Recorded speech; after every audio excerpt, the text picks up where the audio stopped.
ఒక్కటంటే ఒక్కటి ఇప్పటి వరకు ఈ 9.5-10 నెలల్లో పనికొచ్చే ఒక్క పని చేసిండ్రా? దయచేసి మీరు ఆలోచించండి. ఇంకొక మాట కూడా నేను అడుగుతా ఉన్నా, ఇది ఎక్కువ కాలం నడవది డ్రామా. ఏం చేసిండు? వాళ్ళు కూడా పాపం ఏమైందంటే రేవంత్ రెడ్డికి కూడా నిజానికి ఆయన ముఖ్యమంత్రి అయితే ఆయన కూడా అనుకోలే, వాస్తవం చెప్పానంటే. నిజంగా చెప్తున్నాను, ఏం ఉత్తుతో చెప్తున్నాను. ఆయన వాళ్ళ దోస్తులకు చెప్పుకుంది, నాకు చెప్పారు వాళ్ళు. మళ్ళీ ఆయన ఏమనుకున్నంటే ఇప్పుడు కానీ నేను 2028లో అయితే మెల్లగా, ఇప్పుడు మాత్రం నోటికి వచ్చింది ఏది పడితే చెప్పాలనుకున్నట్టు చెప్పిండు. ఎవ్వరు ఏది అడుగుతా చెప్పుకుంటాడు. మా తమ్ముడు వీరేందర్ అన్నాడు, ఏం చెప్పిండు? ఇప్పుడు దళిత పిల్లలు, గిరిజన పిల్లలు 10వ తరగతి చదివి పాస్ అయితే 5,000, 10,000, 12వ తరగతి పాస్ అయితే 15,000, డిగ్రీ పాస్ అయితే 25,000, పోస్ట్ గ్రాడ్యుయేషన్ పూర్తి చేస్తే 1,00,000, పిహెచ్డి చేస్తే 5 లక్షలు.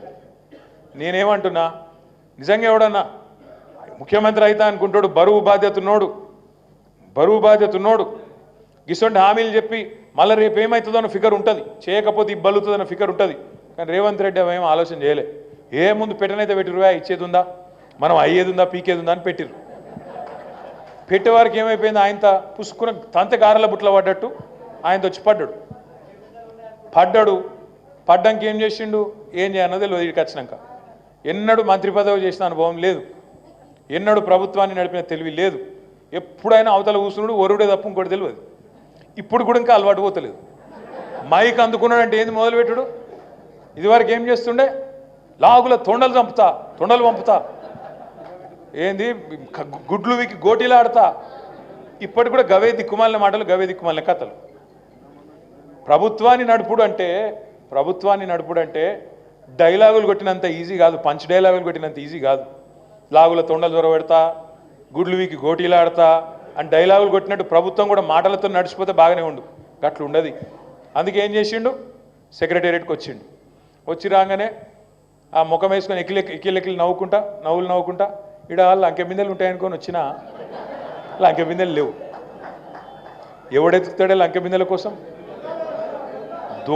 పచ్చి దొంగలు ఎత్తుకుతారు లంకె బిందెల కోసం అర్ధరాత్రి. గసంటూ కూడా అయిండు మన ముఖ్యమంత్రి, మన కర్మ. ఏం చేయాలి మరి? ఇవాళ 4 ఏళ్ల పాటు ఇంకొక ఎత్తంతరం లేదు, భరాయించాలి. ఎప్పటికప్పుడు ప్రజల్లో విశ్వాసం నింపాలి.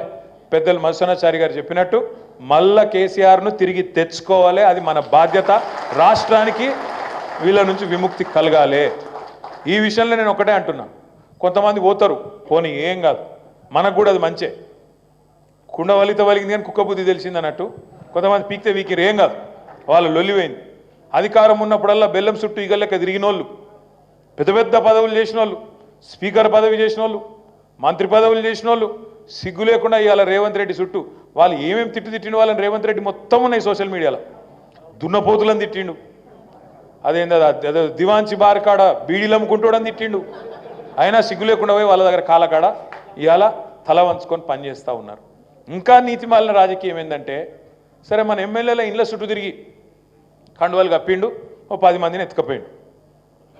మీకు తెలుసు, నాకు తెలుసు, రాష్ట్రం మొత్తం చూసింది. ఆ రోజేమో రొమ్ము విరుచుకొని మేము అనుకుంటే సిటికెళ్ళేస్తే మొత్తం ఖాళీ అయిపోతుంది అని ఆ రోజు తొడలు కొట్టిరు, డైలాగులు కొట్టిరు. కానీ ఏమైంది ఈ మధ్యలో? ఆయనతో మన వాళ్ళు కోర్టుకు పోయినరు. కోర్టు ఏం చేసింది, స్పీకర్ గారు నువ్వు తేల్చాలనే వెంటనే వీళ్ళని ఉంచుతావా తీసేస్తావా, మరి చట్టం ప్రకారం అయితే వెంటనే తీసవతల వారేయాలి వీళ్ళను, వెంటనే కడియం శ్రీహరిది, తెల్లం వెంకట్రావుది, అదేవిధంగా దానం నాగేంద్రది వెంటనే రద్దు చేయాలని చెప్పి నిర్ణయం తీసుకోవాలని చెప్పి స్పీకర్ గారికి కోర్టు ఒక ఆర్డర్ ఇచ్చింది. మరి ఏం చేయాలి? వెంటనే ఇక తప్పించుకోవాలి. ఎట్లా తప్పించుకోవాలి? ఎంత సిగ్గులేని మాటలు మాట్లాడుతుండ ఆ మంత్రి శ్రీధర్ బాబు, ఏమైనా ఇజ్జత్మానం ఉన్నాడు మాట్లాడతారు అట్లా? వాళ్ళిద్దరు బీఆర్ఎస్లో కొట్టుకోవట్రి, మాకేం సంబంధం మధ్యలో అని అతి తెలివి కథలు పడుతున్నారు. నేను అడుగుతున్న శ్రీధర్ బాబు గారు, నువ్వు చెప్పింది నిజమే అనుకుందాం ఒక్క నిమిషం. ఈ గాంధీ అంటోడు మా ఎమ్మెల్యేని అనుకో, ఒక్క నిమిషం అనుకుందాం నువ్వు అన్నట్టు. మరి ఆయన ఇంటికి పోయి కండువా కప్పిన దౌర్భాగ్యుడు సన్నాసి ఎవడు? గాంధీ ఇంటికి పోయి కాంగ్రెస్ కండువా కప్పిన సన్నాసి ఎవడు? నీ ముఖ్యమంత్రి కాదా? చిట్టినాయుడు కాదా?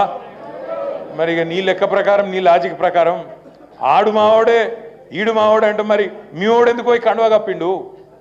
ఇట్లాంటి ప్రశ్నలు అడిగితే మా వినయ్ అన్న మరి తెలిసి అన్నాడో తెలియకన్నాడో కానీ ఎలక్షన్ వస్తే అన్నాడు. ఏది గన్పూర్లో వచ్చుడు కాదు, బరాబర్ వస్తుంది. ఆయన ఓడగొట్టి తీరాలే, బరాబర్ వస్తుంది. ఎవడు ఆపలేడు. 10 ఎలక్షన్లు వస్తాయి. అందుకే నిన్న శేర్లింగంపల్లి మీటింగ్ పెట్టుకున్నాం. నేను ఆల్రెడీ డాక్టర్ రాజయ్య గారికి చెప్పిన, డాక్టర్ రాజయ్య గారే మన క్యాండిడేట్ అని ఇప్పటికే కేసీఆర్ గారు కూడా అనౌన్స్ చేస్తున్నాడు. డాక్టర్ తాటికొండ రాజయ్య గారు తప్పకుండా రాజన్న గెలుపు కోసం నేను కూడా ఒక 4-5 రోజులు వచ్చి మీ హన్మకొండలో ఉండి శాయ శక్తులను మీతో పాటు కలిసి పనిచేస్తా అనే మాట కూడా నేను విజ్ఞప్తి చేస్తా ఉన్నా. ఎందుకంటే మన బాధ్యత, మనల్ని మోసం చేసిన వాళ్ళకు తప్పకుండా ప్రజల నుంచే మళ్ళీ గుణపాఠం చెప్పవలసిన బాధ్యత మన మీద ఉన్నది, మనందరి మీద ఉన్నది. ఆ పని కూడా చేద్దాం.